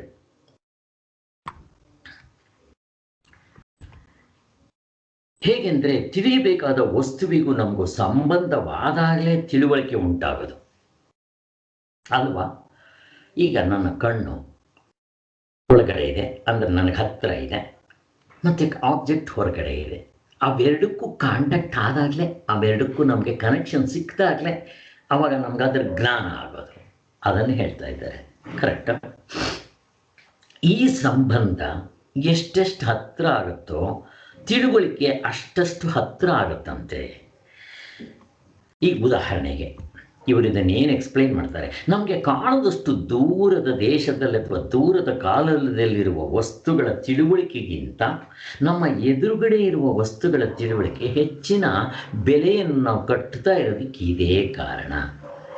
ಈ ಕಾರಣದಿಂದ ಎದುರು ಇರುವ ವಿಷಯಗಳ ತಿಳುವಳಿಕೆಗಿಂತಲೂ ನಮಗೆ ಹತ್ತಿರ ಇರುವ ಇಂದ್ರಿಯಗಳ ತಿಳುವಳಿಕೆಯು ಹೆಚ್ಚು ಗಟ್ಟಿಯಿಂದ, ಅದಕ್ಕಿಂತ ಹತ್ತಿರ ಇರೋ ಮನಸ್ಸು, ಅದಕ್ಕಿಂತ ಹತ್ತಿರ ಇರೋ ನಾನು ಅನ್ನೋ ಅಹಂಕಾರ ಇನ್ನೂ ಹತ್ತಿರ. ಈ ದೃಷ್ಟಿಯಿಂದ ನೋಡಿದ್ರೆ ನಮ್ಮನ್ನು ಬಿಟ್ಟು ಒಂದು ರವೆಯಷ್ಟು ಹೊರಗೆ ಹೋಗದೇ ಇರುವ ನಮಗೂ ತನಗೂ ನಡುವೆ ಏನೇನೂ ಇಲ್ಲದೇ ಇರೋ ಸಾಕ್ಷಿ ಸ್ವರೂಪದ ತಿಳುವಳಿಕೆ ಎಷ್ಟು ಬಲವಾಗಿದೆ ಅಂತ ಆಯಿತು. ಇದನ್ನು ನಾವಿನ್ನು ಸ್ವಲ್ಪ ಚಿಂತನೆ ಮಾಡಬೇಕು. ಹಿಂದೆ ಬಿಡಿಸ್ಕೊಂಡಿದ್ದೀವಿ, ಈ ಸಂದರ್ಭದಲ್ಲಿ ಅದನ್ನು ಬಿಡಿಸ್ಕೊಂಡ್ರೆ ನಮಗಿನ್ನೂ ಅರಿವಂದರೆ ಏನು ಅನ್ನೋ ಸ್ಪಷ್ಟವಾಗಿ ಅರ್ಥ ಆಗುತ್ತೆ. ಈಗ ನನ್ನ ಮಕ್ಕಳಿದ್ದಾರೆ, ಮಗ ಮಗಳು ಸೊಸೆ ಅಳಿಯ ಎಲ್ಲ ಅಮೇರಿಕಾದಲ್ಲಿದ್ದಾರೆ, ಬೇರೆ ದೇಶ ಬೇರೆ ಕಾಲ. ಈಗ ಅವ್ರಿಗಲ್ಲಿ ಬೆಳಿಗ್ಗೆ 11 ಗಂಟೆ ಅಥವಾ ಬೆಳಗ್ಗೆ, ದೇಶ ಬೇರೆ ದೇಶ. ನಮಗೆ ನಾನಿಲ್ಲಿ ಇದ್ದೀನಿ, ನನಗೆ ಅವರೆಷ್ಟು ದೂರ ಆದರು ನನ್ನವರೇ, ನನ್ನ ಮಕ್ಕಳು. ಈಗ ನನ್ನ ಹೆಂಡತಿ ನನ್ನವರೇ ಎಲ್ಲಿದ್ದಾರೆ? ಅವರು ಇದೇ ದೇಶದಲ್ಲಿ, ಇದೇ ಕಾಲದಲ್ಲಿ. ಇದೇ ದೇಶ ಅಂದರೆ ಎಲ್ಲಿ? ಇಂಡಿಯಾದಲ್ಲಿ. ಇಂಡಿಯಾದಲ್ಲಿ ಯಾವ ಊರು? ಕರ್ನಾಟಕ ಸ್ಟೇಟ್. ಕರ್ನಾಟಕದಲ್ಲಿ ಯಾವುದು? ಬೆಂಗಳೂರು. ಬೆಂಗಳೂರಿನಲ್ಲಿ ಯಾವುದು? Jayanagar first block. Jayanagar first ಬ್ಲಾಕ್ನಲ್ಲಿ ಯಾವುದು? 40/60 ಸೈಟು, ನಮ್ಮ ಮನೆ. ಈಗ ನಾನು ಮಿಸಸ್ ಎಲ್ಲ ಒಂದೇ ಮನೆಯಲ್ಲಿ ಇದ್ದೀವಿ. ಇನ್ನು ನೋಡಿ ಎಷ್ಟು ದೂರ ಇದ್ದಾರೆ ಅಂತ. ನಾನು ದೇವರ ಮನೆಯಲ್ಲಿದ್ದೇನೆ, ಅವ್ರ ರೂಮ್ನಲ್ಲಿದ್ದಾರೆ. ಸೊ ನನಗೂ ಅವ್ರಿಗೂ ಮಧ್ಯದಲ್ಲಿ ಒಂದು ಗೋಡೆ ಇದೆ. ಸೊ ಒಟ್ಟಿನಲ್ಲಿ ನನ್ನ ಮಕ್ಕಳಿಗೆ ಕಂಪೇರ್ ಮಾಡಿದ್ರೆ ಇವರು ತುಂಬ ಹತ್ತಿರ ಇದ್ದಾರೆ ಅಂತ ಆಯಿತು. ಓಕೆ, ಈಗ ಅವರು, ನಾನು ಹೇಳೋದು ಅವ್ರಿಗೆ ಗೊತ್ತಾಗಲ್ಲ, ಅವ್ರು ಹೇಳೋದು ನನಗೆ ಗೊತ್ತಾಗೋದಿಲ್ಲ. ಹೀಗೆ ಎಷ್ಟು ದೂರ ಆಯಿತು ಲೆಕ್ಕ ಹಾಕ್ಕೊಂಡ್ರೆ. ಕೊನೆಗೆ ಅವರು ನನಗೆ ದೂರನೇ ಆದರು. ಈ ಉದಾಹರಣೆಗೆ ನಾನಿಲ್ಲಿದ್ದೀನಿ, ನನಗೂ ನನ್ನ ಕರ್ಮೇಂದ್ರಿಯಗಳಿಗೂ ನನ್ನ ಇಂದ್ರಿಯಗಳಿಗೂ ಏನು ವ್ಯತ್ಯಾಸ ಇದೆ? ಏನೋ ಗೋಡೆ ಇದೆಯೇನೋ, ಏನೋ ಗೋಡೆ ಇಲ್ಲ. ಆದ್ದರಿಂದ ನನಗೆ ನಾನು ಅಂದರೆ ಆತ್ಮಸ್ವರೂಪಕ್ಕೂ ಮಧ್ಯದಲ್ಲಿ ಏನಾದರೂ ಕರ್ಟನ್ ಇದೆಯಾ ಅಂತ ಏನೂ ಇಲ್ಲ. ನನಗೂ ನನ್ನ ಮಕ್ಕಳಿಗೂ ನನ್ನ ಮಿಸಸ್ಗೂ ವ್ಯತ್ಯಾಸ ನೋಡ್ರಿ ಎಷ್ಟೊಂದಿದೆ. ಆದರೆ ನನಗೆ ನನ್ನ ನಿಜವಾದ ಆತ್ಮಸ್ವರೂಪಕ್ಕೆ ನಾನು ನೋಡ್ಕೋಬೇಕಾದ್ರೆ ಏನಾದರೂ ಅಡ್ಡ ಇದೆಯಾ?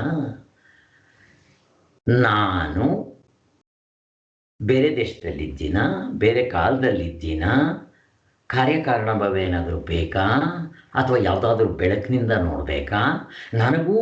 ನನಗೆ ಹೇಳಬೇಕು ಅಂತಂದರೆ ನಿಜವಾದ ನಾನು, ಡೂಪ್ಲಿಕೇಟ್ ನಾನು, ಅವೆರಡರ ಮಧ್ಯೆ ಏನಾದರೂ ಒಂದು ಪಾರ್ಟಿಷನ್ ಗೋಡೆ ಇದೆಯಾ?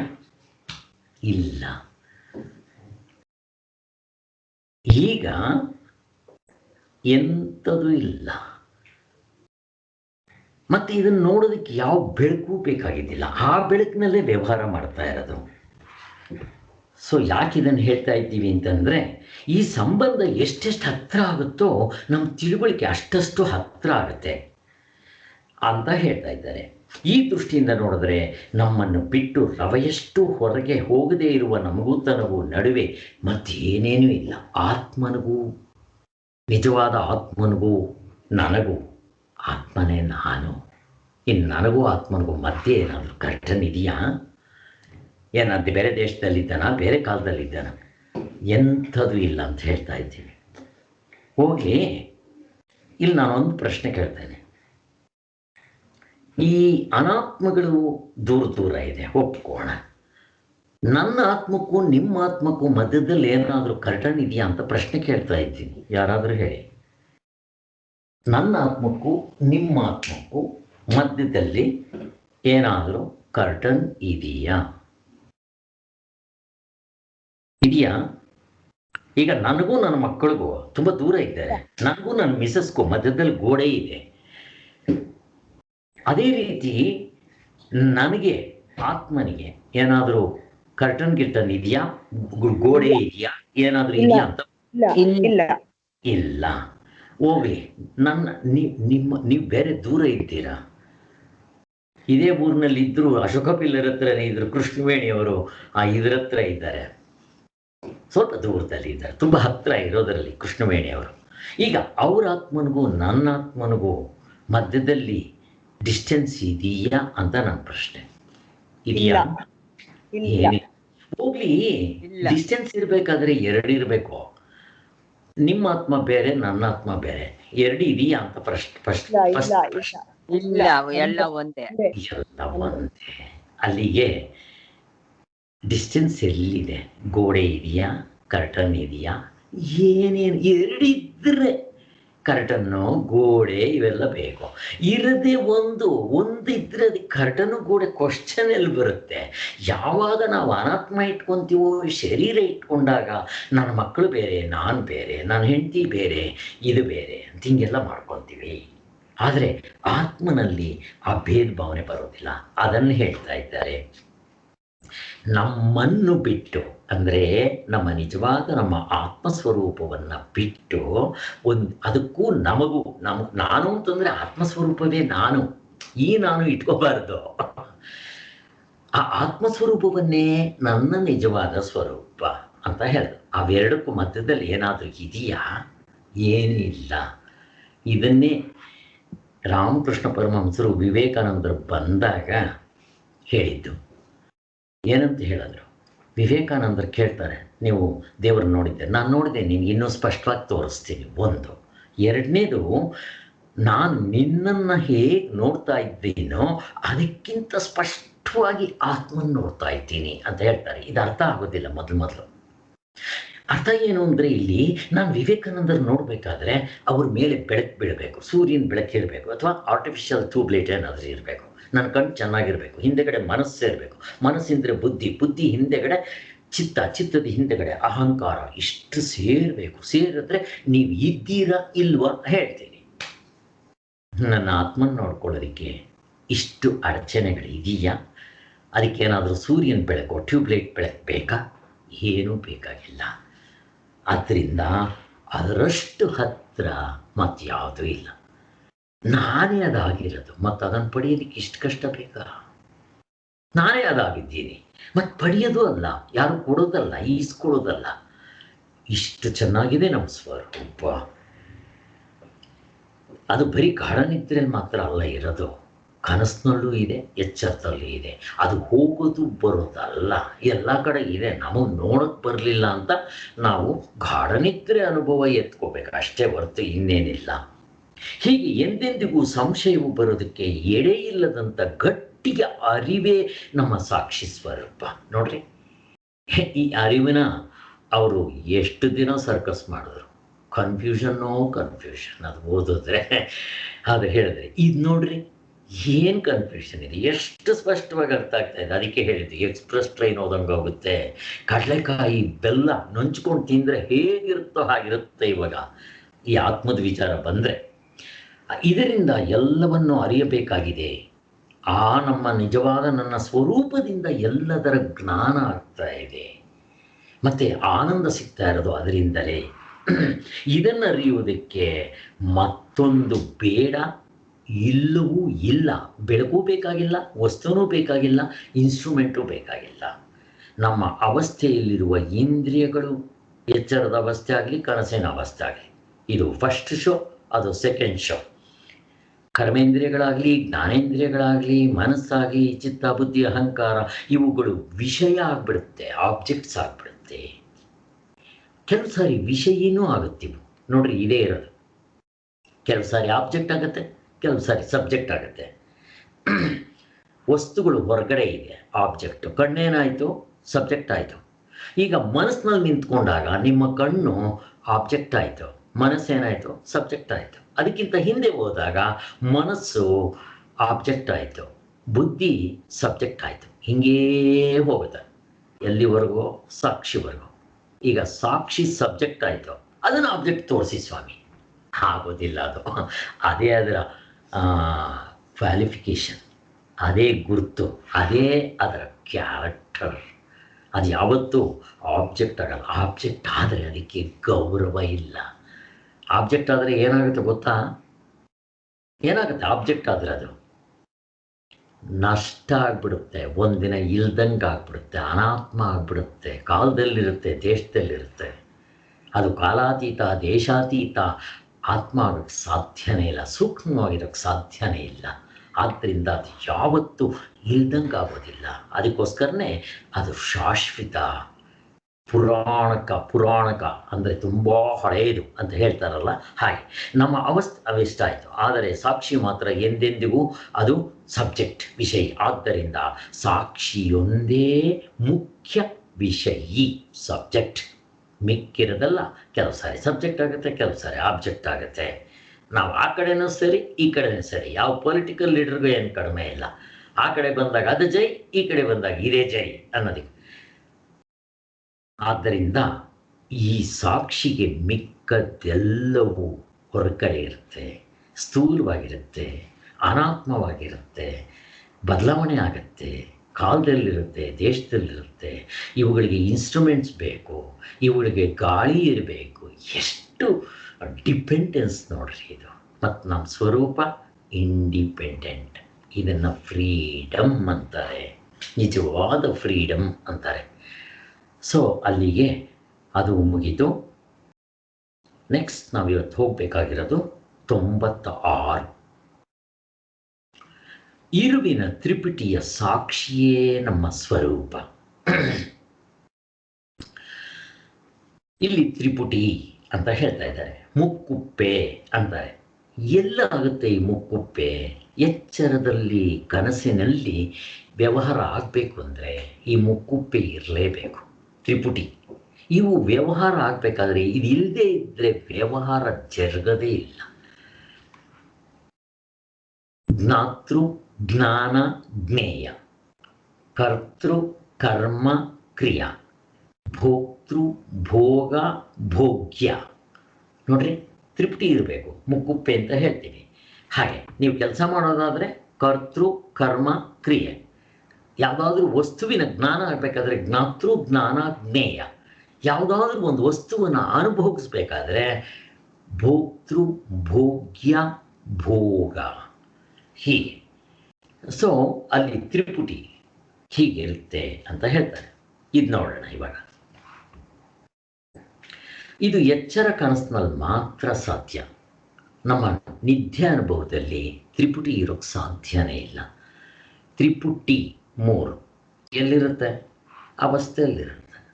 ಅದೇ ಗಾಢನಿದ್ರೆ ಅವಸ್ಥೆ ಆದರೂ ಅದು ಕಾಲಾದೇಶಗಳನ್ನ ಮೀರಿರೋದು. ಆದ್ದರಿಂದ ಅಲ್ಲಿ 1, 2 ಪ್ರಶ್ನೆ ಇಲ್ಲ. ಅಲ್ಲಿ ಅದ್ವೈತ, ನಾನ್ ಡ್ಯುಯಾಲಿಟಿ. ನಾನು ಮಾತ್ರ ಇರೋದಲ್ಲಿ. ಆ ಮಾತ್ರ ಅನ್ನೋದು ನಾನು ಬೇರೆ, ನೀವು ಬೇರೆ ಅಲ್ಲ, ಎಲ್ಲ ಒಂದೇ. ಸಾಕ್ಷಿಗೆ ವಿಷಯವಾಗಿ ಎಚ್ಚರದಲ್ಲಿ ನಮಗೆ ಕಾಣುವ ಅರಿವಿನ ಸ್ವಭಾವವನ್ನು ಈಗ ಮತ್ತೊಮ್ಮೆ ಪರೀಕ್ಷಿಸಬೇಕಾಗಿದೆ. ನಾನು ಇದನ್ನು ಅರಿಯುತ್ತಿದ್ದೇನೆ ಎಂಬ ರೂಪದಲ್ಲಿ ಆ ಅರಿವು ನಮಗೆ ಗೋಚರವಾಗ್ತಾ ಇರುತ್ತೆ. ಇಲ್ಲಿ ಅರಿವಿಗೆ ಗೋಚರವಾಗುವ ವಿಷಯವು ಅರಿವು ಅಂತಂದರೆ ಜ್ಞಾನಕ್ಕೆ. ಇಲ್ಲಿ ನಾನು ಚಿಕ್ಕ ಅಹಂಕಾರ ಇಟ್ಕೋಬೇಕು. ಎಚ್ಚರದಲ್ಲಾಗಲಿ ಕನಸಿನಲ್ಲಾಗಲಿ, ಎಚ್ಚರದಲ್ಲಿ ಜನಕ ಮಹಾರಾಜ, ಕನಸಿನಲ್ಲಿ ಭಿಕ್ಷುಕ, ಅವನ್ನ ನಾನು ಅಂತೀವಿ. ಅವನೇನಂತೀವಿ ನಾವು? ಅವನ್ನ ಜ್ಞಾತೃ, ಪ್ರಮಾತೃ, ಕರ್ತೃತ್ವ, ಭೋಕ್ತೃತ್ವ, ಜ್ಞಾತೃತ್ವ ಅಂತೀವಿ. ಹಾಗೆ ಅವು. ಇನ್ನು ಹೊರಗಡೆ ಇರೋದನ್ನೇನಂತ ಕರಿಬೇಕು? ವಸ್ತು, ಜ್ಞೇಯ. ಯಾಕಂದರೆ ವಿಷಯಗಳು, ಆಬ್ಜೆಕ್ಟ್ಸ್. ಇವೆರಡಕ್ಕೂ ಕನೆಕ್ಷನ್ ಆದಾಗ ಮಧ್ಯದಲ್ಲಿ ನಮಗೊಂದು ಕ್ರಿಯೆ ಆಗುತ್ತೆ, ಜ್ಞಾನ ಆಗುತ್ತೆ. ಆ ವಸ್ತುವಿನ ಜ್ಞಾನ ಆಗುತ್ತೆ, ಅದನ್ನು ಜ್ಞಾನ. ಆದ್ದರಿಂದ ಅರಿಯೋನು ಯಾರು? ನಾನು. ಅವನೇನಂತಾನೆ? ಜ್ಞಾತೃ. ಒಟ್ಟಿನಲ್ಲಿ ಹೊರಗಡೆ ಇರೋ ವಸ್ತುಗೆ ಜ್ಞೇಯ, ಅರಿಯೋ ನಾನು ಜ್ಞಾತೃ. ಮಧ್ಯದಲ್ಲಿ ಆಗೋ ಒಂದು ಕ್ರಿಯೆ, ವ್ಯವಹಾರ, ಅದಕ್ಕೆ ಜ್ಞಾನ. ಅದಕ್ಕೋಸ್ಕರನೇ ಇದಕ್ಕೆ ತ್ರಿಪುಟಿ ಅನ್ನೋ ಮುಕ್ಕುಪ್ಪೆಯು ಕಾಣಿಸ್ಕೊತಾ ಇರುತ್ತೆ.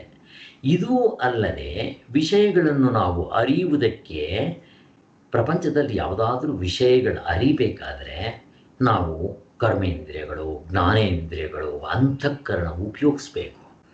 ಅಷ್ಟು ಮಾಡಿದ್ರೂ ಸಾಲದು. ಅದರ ಮೇಲೆ ಆದಿ ದೈವಿಕವಾಗಿ ಬೆಳಕು ಬೀಳಬೇಕು, ಅಥವಾ ಆರ್ಟಿಫಿಷಿಯಲ್ ಲೈಟ್ಗಳಾದರೂ ಬೀಳಬೇಕು.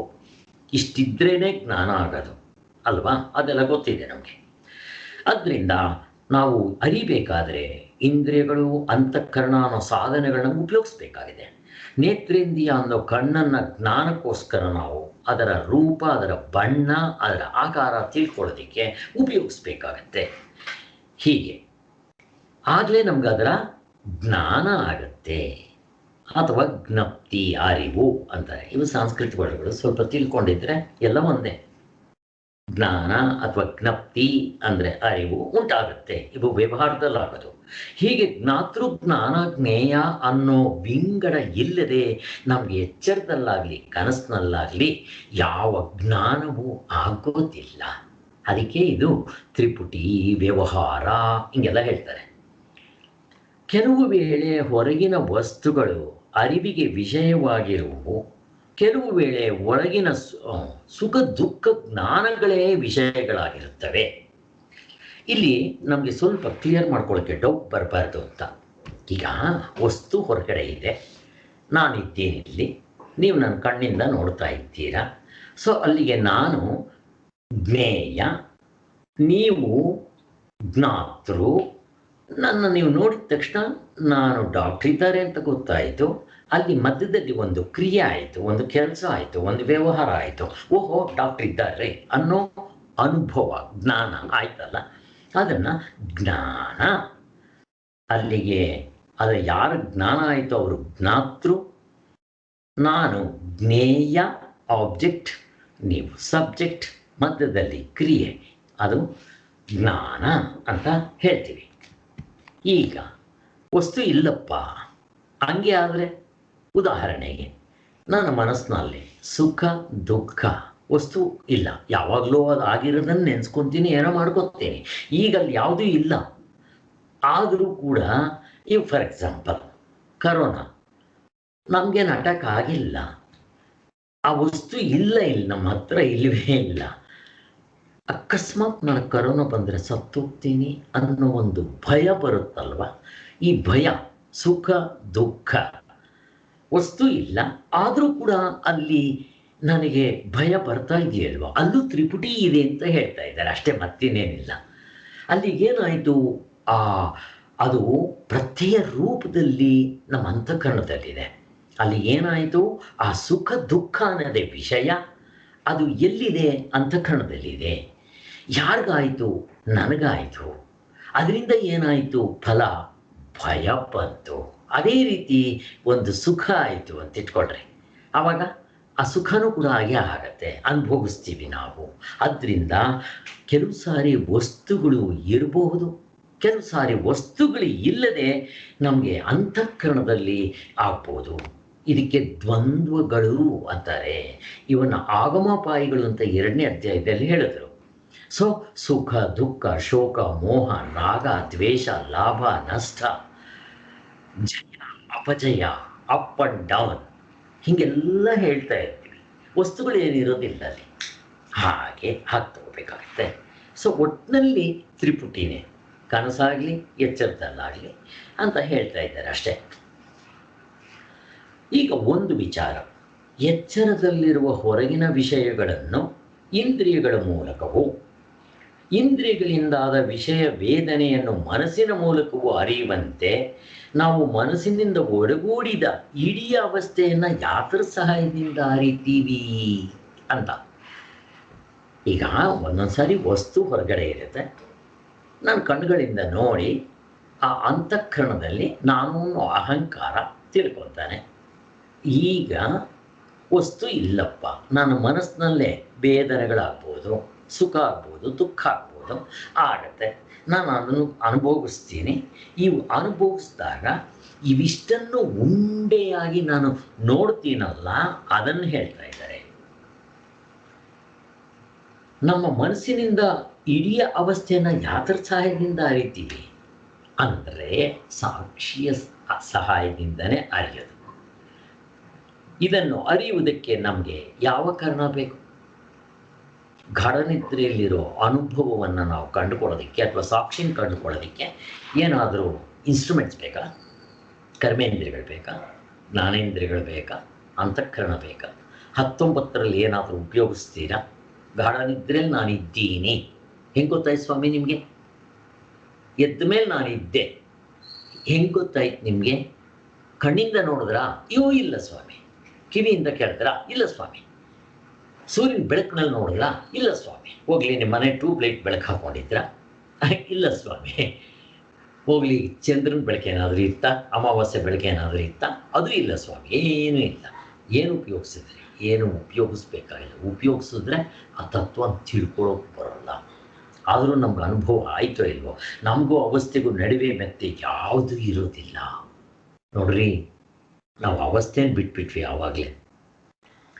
ನನಗೂ ಅವಸ್ಥೆಗೂ ಮಧ್ಯದಲ್ಲಿ ಯಾವ ಗೋಡೆನೂ ಇಲ್ಲ.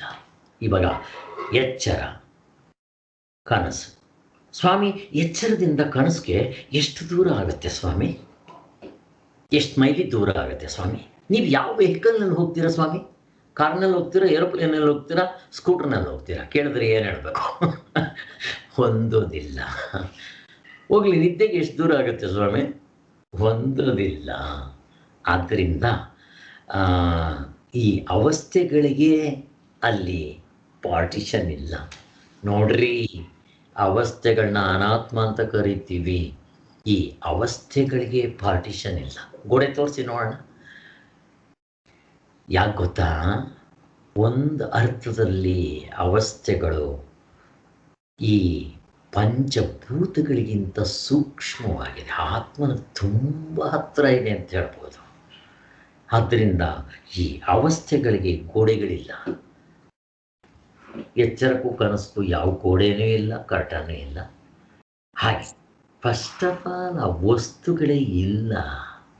ಇನ್ನು ವಸ್ತುಗಳು ಇಲ್ಲದೆ ಇದ್ಮೇಲೆ ಇಲ್ಲದೆ ಹಾವು ಹಗ್ಗಕ್ಕೂ ಯಾವ ಗೋಡೆ ಇದೆ ಸ್ವಾಮಿ? ಹೇಳಿ ಸ್ವಾಮಿ ನೋಡೋಣ.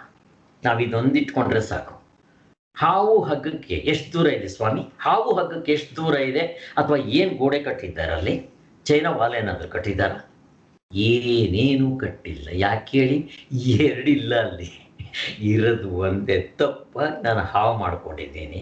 ಇವನು ಹಾವು ಅಂತಾನೆ, ಅವನು ಹಗ್ಗ ಅಂತಾನೆ. ಎರಡಿದೆಯಾ? ಹಾವು ಇದೆ, ಹಗ್ಗನೇ ಇದೆಯಾ? ಇಲ್ಲ, ಅಲ್ಲಿ ಇರೋದೇ ಹಗ್ಗ. ಈಗ ಅವೆರಡಕ್ಕೂ ಡಿಸ್ಟೆನ್ಸ್ ಎಷ್ಟು ಅಂತ ಕೇಳಿದ್ರೆ ಏನು ಹೇಳಬೇಕು? ಹೋಗ್ಲಿ, ಅವೆರಡಕ್ಕೂ ಮಧ್ಯದಲ್ಲಿ ಗೋಡೆ ಇದೆಯಾ ಅಂತಂದರೆ ಏನು ಹೇಳಬೇಕು? ಹೊಂದೋದಿಲ್ಲ.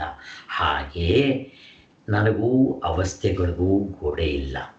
ಮತ್ತು ನಾನು ಅನ್ನೋ ಡೂಪ್ಲಿಕೇಟ್ ನಾನುಗೂ ನಿಜವಾದ ನಾನುಗೂ ಗೋಡೆ ಇಲ್ಲ, ಕರ್ಟನ್ ಇಲ್ಲ, ಡಿಫ್ರೆನ್ಸೇ ಇಲ್ಲ. ಮೇಕೆಗೂ ಹುಲಿಗೂ ಎಷ್ಟು ಡಿಸ್ಟೆನ್ಸ್ ಇದೆ ಸ್ವಾಮಿ? ಅವೆರಡಕ್ಕೂ ಮಧ್ಯದಲ್ಲಿ ಏನಾದರೂ ಗೋಡೆ ಇದೆಯಾ? ಎಲ್ಲಿದೆ ಹೇಳಿ? ಅದು ನಿಜವಾಗ್ಲೂ ಹುಲಿಯೇ. ತಪ್ಪಾಗಿ ಮೇಕೆ ಅಂತ ತಿಳ್ಕೊಂಡಿತ್ತು. ಚಿನ್ನಕ್ಕೂ ಆಭರಣಕ್ಕೂ ಮಧ್ಯದಲ್ಲಿ ಗೋಡೆ, ಕರ್ಟನ್ ಇದೆಯಾ? ತೋರಿಸಿ. ಇಲ್ಲ. ಹಾಗೆ ತಗೊಳ್ಳಿ, ಇದನ್ನು ಚಿಂತನೆ ಮಾಡಿ. ಆಗ ನಮ್ಮ ಸಾಕ್ಷಿ ಚೆನ್ನಾಗಿ ಅರ್ಥ ಆಗುತ್ತೆ. ನಮಗೂ ಅವಸ್ಥೆಗೂ ನಡುವೆ ಮತ್ತೆ ಯಾವುದೂ ಇರೋದಿಲ್ಲ. ನಮಗೆ ಅಂದರೆ ನಮ್ಮ ನಿಜವಾದ ಸ್ವರೂಪವಾದ ಆತ್ಮನಿಗೆ ನಾವು ನೇರಾಗದಿಯನ್ನು ನೋಡ್ತಾ ಇದ್ದೀವಿ. ನೇರಾಗಿ ಡೈರೆಕ್ಟ್ ಇಂಟ್ಯೂಷನ್. ಯಾವ ಇನ್ಸ್ಟ್ರೂಮೆಂಟ ಹಂಗೆ ಬೇಕಾಗಿಲ್ಲ ಇಲ್ಲಿ. ಆದ್ದರಿಂದ ಡೈರೆಕ್ಟಾಗಿ ನಮ್ಮ ಅನುಭವ ಆಗ್ತಾ ಇದೆ ಅನ್ನೋ ಹೆಸರನ್ನ ಶಾಸ್ತ್ರಜ್ಞರು ಕೊಟ್ಟಿರ್ತಾರೆ. ಸೊ ಇಲ್ಲಿಗೆ 96 ಕೂಡ ಮುಗೀತು. ನಾಳೆ 97 ಮಾಡಬೇಕು. ಮಾಡೋಕ್ಕೆ ಮೊದಲು ಇದು ತುಂಬ ಚೆನ್ನಾಗಿದೆ, ದಯವಿಟ್ಟು ಓದಿ. ಸೊ ಇಲ್ಲಿಗೆ 3 ಚಾಪ್ಟರ್ಗಳನ್ನ ಸ್ಟಡಿ ಗ್ರೂಪ್ಗೆ ಇಟ್ಕೊಳ್ಳೋಣ. ಅಲ್ಲಿಗೆ 94 ಚೆನ್ನಾಗಿದೆ. 94, 95ರಿಂದ 96,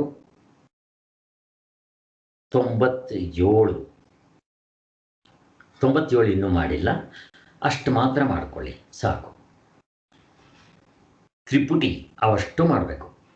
94, 95, 96 3 ಚಾಪ್ಟರ್ಸು ತುಂಬ ಸುಲಭವಾಗಿದೆ. ನಮಗೆಲ್ರಿಗೂ ಇದನ್ನು ಮೆಲುಕು ಹಾಕಿದ್ದೀವಿ. ದಯವಿಟ್ಟು ಇದನ್ನು ಸ್ವಲ್ಪ ನೀವು ಚಿಂತನೆ ಮಾಡಿ. ಓಂ ಶಾಂತಿ ಶಾಂತಿ ಶಾಂತಿ. ಜೈ ಗುರುದೇವ್. ಮತ್ತು